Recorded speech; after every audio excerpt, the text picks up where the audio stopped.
آغا اشرف اردو اور پنجابی کے ادیب ہیں۔ بہتر ہوگا کہ ان کا تعارف خود انہی کی زبان میں کرایا جائے۔ میری ادبی زندگی کے سفر کی ابتدا افسانہ نگاری سے ہوئی اور اسی راہ میں پاکوبی کرتے ہوئے بہت دور نکل آیا ہوں۔ میں اس وقت 2000 سے زیادہ تصانیف کا مصنف ہوں۔ افسانے، ناول، ڈرامے اور رپورتاج کے علاوہ میں نے ہر صنف ادب پر سوائے شاعری کے بھرپور لکھا ہے، جس میں وہ کرب تخلیق مضمر ہے جو علمی و ادبی رجحانات و محرکات کو جنم دیتا ہے۔ میری تحریریں میری زندگی کی لغزشوں، تلخیوں، مایوسیوں اور حادثوں سے عبارت ہیں، اور یوں زندگی نے اب تک مجھے جو کچھ دیا ہے اپنی تحریروں سے اسے واپس لوٹا رہا ہوں۔ یہ سطور آغا اشرف کی آپ بیتی ایک دل ہزار داستان کے آخری باب سے اخذ کی گئی ہیں، اور یہی آپ بیتی ہمارا آج کا موضوع ہے۔ مزید کچھ عرض کرنے سے پہلے بہتر ہوگا کہ ہم آغا صاحب کی تصانیف کی تعداد پر حیرت کا اظہار کر لیں۔ 2000 سے زیادہ تصانیف پر حیرت ہی کا اظہار کیا جا سکتا ہے، افسوس کا نہیں۔ افسوس کا مقام تو تب ہوتا جب 2000 کی تعداد میں 2-4 کی کمی رہ جاتی۔ غالب کے شاگرد سفیر بلگرامی نے اپنی تصانیف کی تعداد 950 بتائی ہے۔ اس کا سبب یہ ہے کہ ہر رباعی کو ایک مستقل تصنیف قرار دیا ہے، اور یوں سینکڑوں رباعیاں سینکڑوں تصانیف کی صورت اختیار کر گئی ہیں۔ آغا صاحب کا معاملہ بھی کچھ ایسا ہی نظر آتا ہے۔ ممکن ہے کہ انہوں نے اپنی ہر کتاب کے باب کو یا ہر مختصر مضمون یا افسانے کو نیز احباب کے نام لکھے گئے ہر خط کو ایک مستقل تصنیف سمجھا ہو، اور اس طرح 2000 سے زیادہ تصانیف وجود میں آ گئی ہوں۔ بہرحال یہ خوشی کی بات ہے کہ اردو زبان میں ایک ایسا مصنف موجود ہے جس کا ذکر تاریخ ادب میں نہ صحیح Guinness book of world record میں تو آ ہی سکتا ہے۔ آغا اشرف کی آپ بیتی اردو میں اپنی نوعیت کی منفرد کتاب ہے۔ آغا صاحب نے اپنی کم اور اپنے دل کی داستان زیادہ لکھی ہے، بلکہ یہ کہنا چاہیے کہ اس کتاب کا ہیرو دل ہے، اور خود آغا صاحب اپنے دل کے تابع معمل کی حیثیت سے چلتے پھرتے نظر آتے ہیں۔ نتیجہ یہ ہے کہ عشقیہ داستانوں سے زیادہ دلچسپ اور رومانی فلموں سے زیادہ سنسنی خیز اس کتاب میں وہ سب کچھ ملتا ہے جس کی تمنا میں بعض نوجوان اپنی زندگی اور جس کی حسرت میں بعض بوڑھے اپنی عاقبت خراب کر لیتے ہیں۔ آغا اشرف نے آپ بیتی میں اپنے والد محترم کی دلاویز شخصیت کے بارے میں ایک پورا باب لکھا ہے، اور نہایت سعادت مندی کے ساتھ تحریر فرمایا ہے کہ آغا صاحب ارشد حسین کی رنگین مزاجی نے بڑے گل کھلائے، کسی کو اپنے عشق میں تھئی تھئی نچایا اور کسی کے عشق میں خود تھئی تھئی ناچے، کہیں اوک سے پی اور کہیں پیمانے سے، اور کہیں سراہی کو منہ لگا کر ڈیک لگا دی۔ لوگوں کا ایمان اور زندگی کا سامان لوٹنے والی کئی ایسی تھیں جو آغا صاحب پر لٹیں، اور کئی ایسی تھیں جن پر آغا صاحب لٹو ہو گئے۔ اندر سبھا کے راجہ اندر بنے، باپ کی دولت دونوں ہاتھوں سے لٹانے لگے، خوب گل چھڑے اڑائے۔ صفحہ 45۔ اس اقتباس سے اندازہ لگایا جا سکتا ہے کہ جناب مصنف جب اپنے والد محترم کے بارے میں اس حد تک سچ بول سکتے ہیں تو خود اپنے بارے میں انہوں نے کیا کچھ نہ لکھا ہوگا۔ اس مختصر کالم میں اس کتاب کے ہر صفحے پر پھیلی ہوئی داستان کی تفصیل بیان کرنے کی گنجائش نہیں، تاہم آغا صاحب کے بیان حلفی کا ایک حصہ نقل کرنا دلچسپی سے خالی نہ ہوگا۔ فرماتے ہیں، میرے رومانوں کا سلسلہ چلا تو اس کی فہرست بہت دور تک چلی، اور جن کے رومان چلے 2-4 نہ تھیں، 10-20 بھی نہ تھیں۔ چند تصویر بتاں، چند حسینوں کے خطوط مرزا غالب کی رومانی زندگی کا حدود اربعہ ہے۔ میرے عشق کی اٹلس کئی بر اعظموں تک پھیلی ہوئی ہے، اس لیے نہ تو ان بتوں کی نقاب کشائی اور چہرہ نمائی مجھ سے ممکن ہے، اور نہ حسینوں کے انبار در انبار خطوط کو چھان پھٹک کر بے رنگ محبت ناموں کو الگ کرنا ہی میرے بس کا روگ ہے۔ اس صورتحال کے باوجود مصنف کی ہمت اور محنت کی داد دینی چاہیے کہ انہوں نے اپنے عشق کی بہت سی داستانوں سے کتاب کے صفحات رنگین کیے ہیں۔ ایک محتاط اندازے کے مطابق اوسطاً فی صفحہ 2 معاشقے بیان کیے گئے ہیں۔ مصنف نے نہایت جرات اور بے باکی کے ساتھ اپنا کچا چٹھا اس طرح پیش کیا ہے جس طرح کسی زمانے میں سردار دیوان سنگھ مفتون دوسروں کا کچا چٹھا پیش کیا کرتے تھے۔ کسی آپ بیتی کے مندرجات کی صحت یا عدم صحت کو جانچنے کا ہمارے پاس کوئی ذریعہ نہیں ہوتا، اس لیے مصنف کے بیانات ہی کو درست تسلیم کرنا پڑتا ہے۔ مصنف اپنے تجربات و مشاہدات بیان کرتا ہے اور یہ عموماً ان لوگوں کے بارے میں ہوتے ہیں جن کا انتقال ہو چکا ہوتا ہے۔ ظاہر ہے کہ ہم خود نوشت نگار کے بیان کردہ واقعات کی تصدیق یا تردید مرحومین سے نہیں کرا سکتے، لیکن زیر نظر کتاب پر اس اصول کا اطلاق نہیں ہوتا۔ کم از کم ایک مرحوم شخصیت سے مصنف کی بعض بیانات کی تصدیق کرائی جا سکتی ہے۔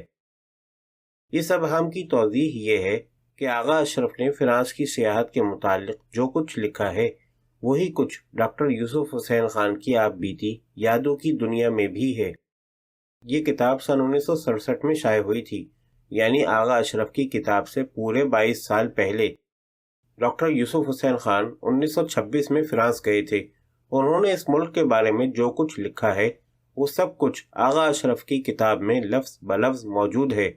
البتہ آغا صاحب نے کہیں کہیں کچھ الفاظ تبدیل کر دیے ہیں تاکہ یوسف حسین خان کی عبارت کے سقم دور ہو جائیں۔ یہ تو ممکن نہیں کہ تقابلی مطالعے کے لیے ہم دونوں کتابوں کے پورے باب نقل کر دیں۔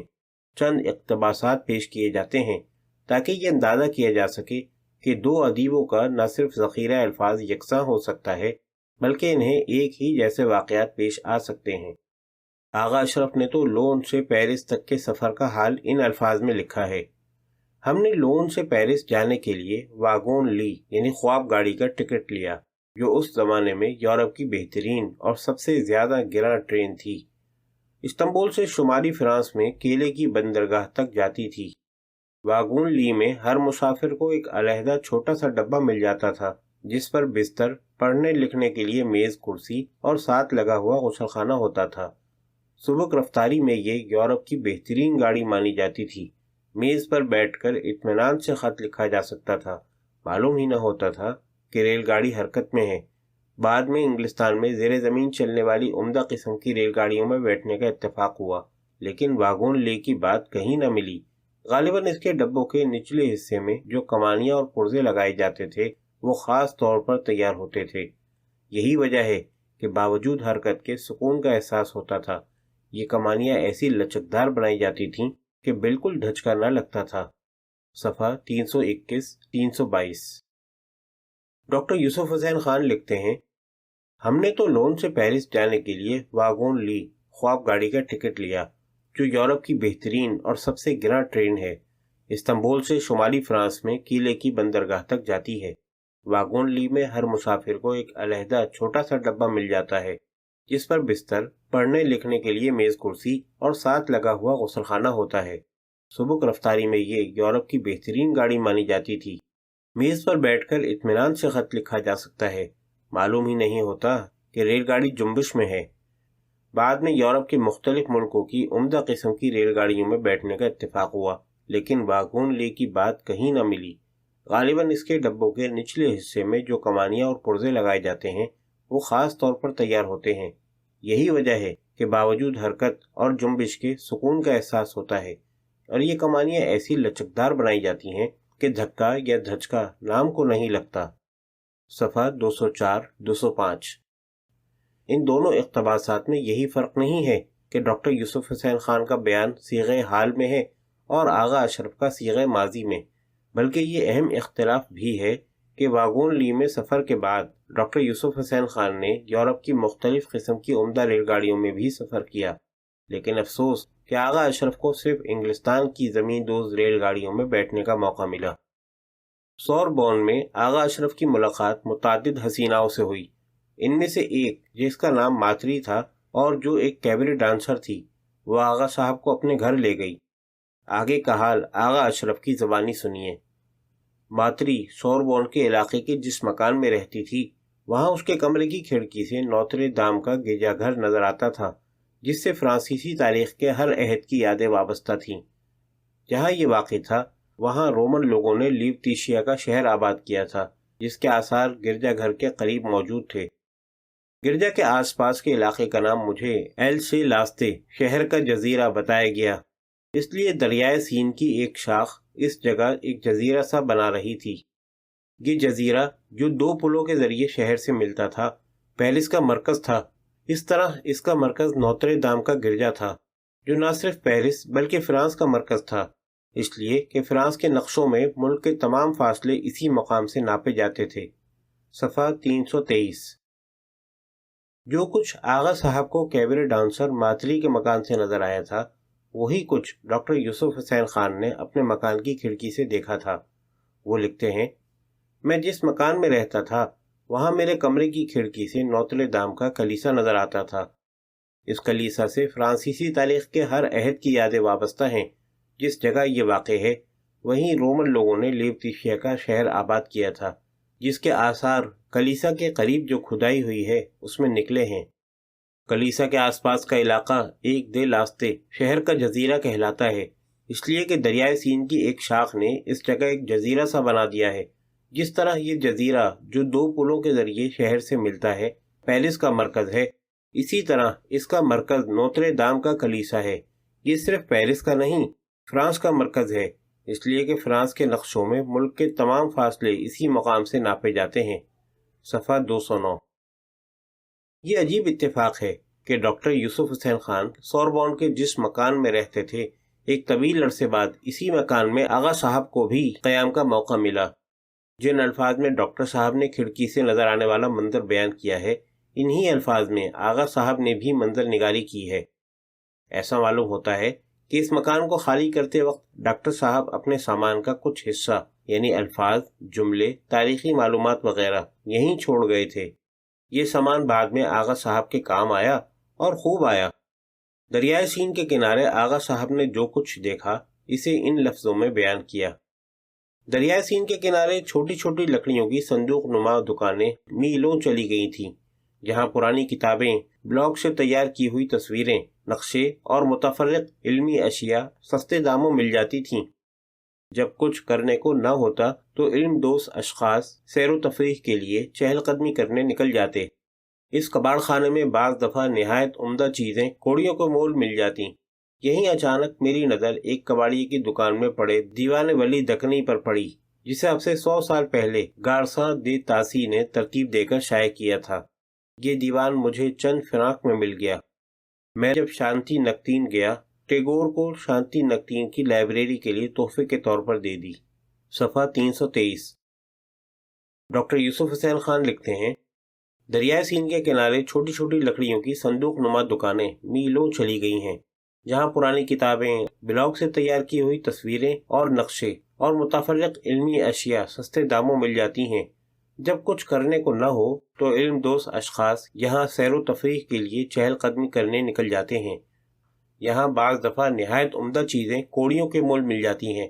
ایک دفعہ میری نظر دیوان ولی پر پڑی، جسے اب سے 100 سال پہلے گارساں دے تاسی نے ترتیب دے کر شائع کیا تھا۔ یہ مجھے چند فرانک میں مل گیا۔ جب میں عثمانیہ یونیورسٹی حیدرآباد میں تھا تو میں نے یہ کتاب یونیورسٹی کی لائبریری کو تحفے کے طور پر دے دی تھی۔ صفحہ 214۔ افسوس کہ دیوان ولی کا اتنا نادر نسخہ آغا صاحب نے ٹیگور کو دے دیا۔ کاش وہ اس دیوان کو اپنے پاس رکھتے تو ہم لاہور جا کر اس کی زیارت کر سکتے تھے۔ ڈاکٹر یوسف حسین خان نے یادوں کی دنیا میں 2 فرانسیسی پروفیسروں موسیو سلوان لیوی اور موسیو فوشے کا ذکر کیا ہے۔ وہ لکھتے ہیں، موسیو سلوان لیوی سردیوں میں پیرس میں رہتے تھے اور موسم بہار اور گرمیوں میں پیرس سے کچھ فاصلے پر مونسون راٹسی چلے جاتے تھے، جہاں ان کا ذاتی بنگلہ تھا۔ یہ وہی مقام ہے جہاں روسو کی معتقد مادام نے اس کی رہائش کے لیے جنگل کے قریب ایک مکان پیش کیا تھا اور جہاں اس نے کئی تصانیف لکھی تھی۔ موسیو فوشے کا ذاتی بنگلہ بھی تھا، جو بالکل عجائب گھر معلوم ہوتا تھا۔ موسیو فوشے ہندوستان اور مشرق بعید کے ممالک میں مدتوں رہے۔ ان کے مکان کے بیرونی صحن میں مہاتما بدھ کے متعدد بڑے بڑے مجسمے تھے۔ اندر مکان میں ایک بڑا کمرہ مجسموں اور نوادر سے بھرا ہوتا تھا۔ اس کمرے کی دیواروں پر چین اور ہندوستان کی مصوری کے نمونے بڑے سلیقے سے سجائے گئے تھے، جن کے بیچ بیچ میں چینی نقش و نگار کے پردے آویزاں تھے۔ موسیو فوشے نے قدیم تصاویر کے تحفظ پر تحقیقات کی تھیں اور اس فن میں بڑے ماہر خیال کیے جاتے تھے۔ حکومت حیدرآباد نے بھی کچھ عرصے کے لیے ان کی خدمات مستعار لی تھیں کہ وہ اجنتا کی دیواری تصاویر کے لیے اپنی تجاویز پیش کریں۔ صفحہ 222۔ آغا صاحب نے موسیو سلوان لیوی کا ذکر نہیں کیا، لیکن موسیو فوشے سے ملاقات کا حال لکھا ہے اور اس طرح کہ موسیو سلوان لیوی کے حالات کا کچھ حصہ موسیو فوشی کے نامہ اعمال میں درج کر دیا ہے۔ آغا صاحب بقول خود کمل نامی ایک گائیڈ کے ذریعے موسیو فوشے سے ملے تھے۔ فرماتے ہیں، صبح کمل مجھے اپنے ادیب دوست موسیو فوشے کے پاس مون رانسی لے گیا، جہاں ان کا بنگلہ تھا۔